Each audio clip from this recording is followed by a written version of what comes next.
In light of the developments of COVID 19, vaccines have come up to be one of the major priorities across the globe. However, the time in which the vaccines can be made available to human beings has been reduced significantly during these trials. Usually, we say it's a period of 10 to 14 years in which a vaccine actually releases into the market, and even if we want to make it at a faster pace, it is at least 4 to 5 years.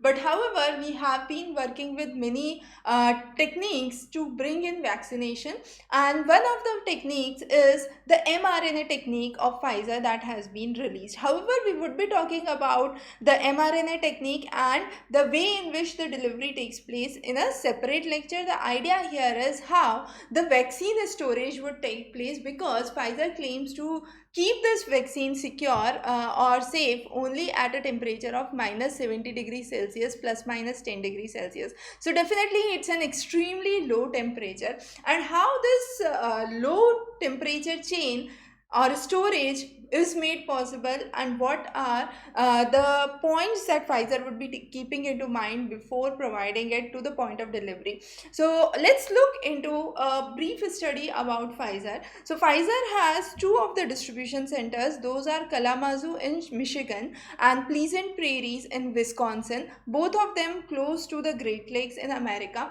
Now these of the two centers are the distribution centers.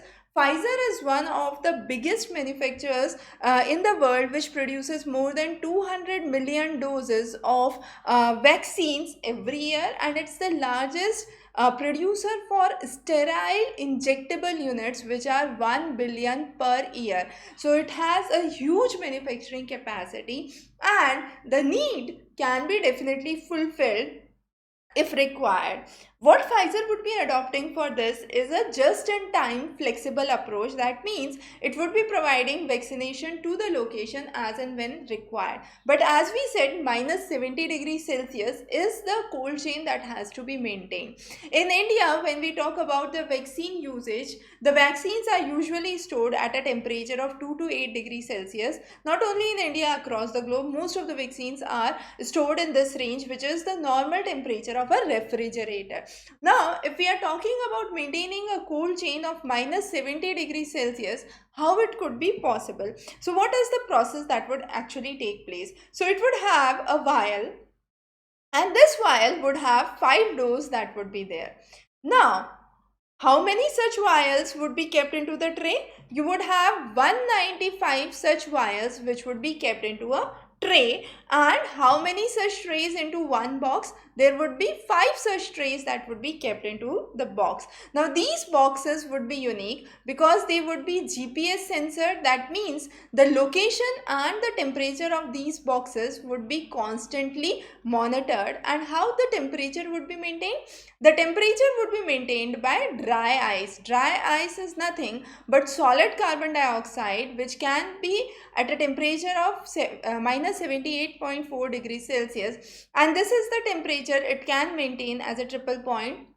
So solid gas is unique because it converts directly from the solid to the solid carbon dioxide is unique. The dry ice is unique because it converts directly from solid to a gaseous state. That means it sublimes. There is no intermediary liquid product that is seen in this case. Now again, what is very important is to maintain a temperature chain of minus 70 degrees Celsius. Pfizer is providing temporary storage units which would be effective for storage up to 30 days, and at the room temperature, at the refrigerator temperature of 2 to 8 degrees Celsius, this vaccine could be kept for 5 days. That means the total life in the system that is being provided by Pfizer can be 30 plus 5, which is 35 days.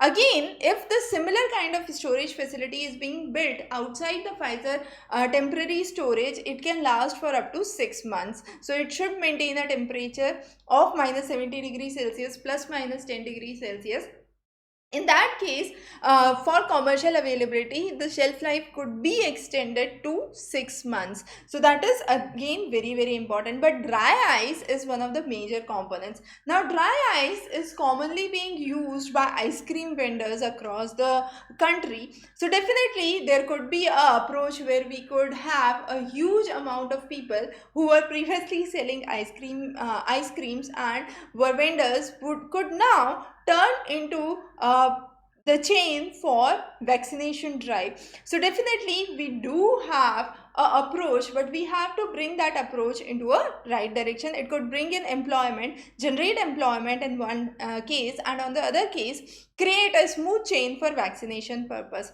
Also, this dry ice is very very interesting. It causes frostbite since it changes from solid to to gas directly at a very low temperature. It causes burning, which is caused by freezing. It is also not very toxic, but sometimes if there is outgassing, if it is a direct exposure, higher level of carbon dioxide can create problems in the body. Dry ice, as we said, is used for refrigeration chain for fresh foods, and also for trapping the mosquitoes, bed bugs. So it's highly effective because these organisms tend to attract towards carbon dioxide, and since they have a tendency to attract towards carbon dioxide, dry ice is a very successful model to basically to be used as a bait for trapping mosquitoes, bed bugs, and other insects. So those were some of the important highlights about how the storage and the storage chain would be maintained, how just in time delivery would be made possible.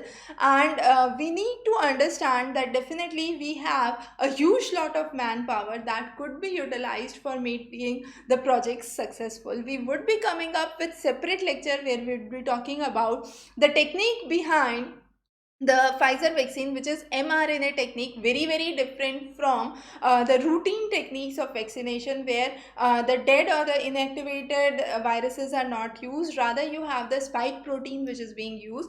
And similarly, we would also talk about EVEN, which is the electronic vaccine networking system, which has been effective in India since 2015, how that could be strengthened and could be expanded to masses. So stay tuned for many more updates and interesting topics from our side.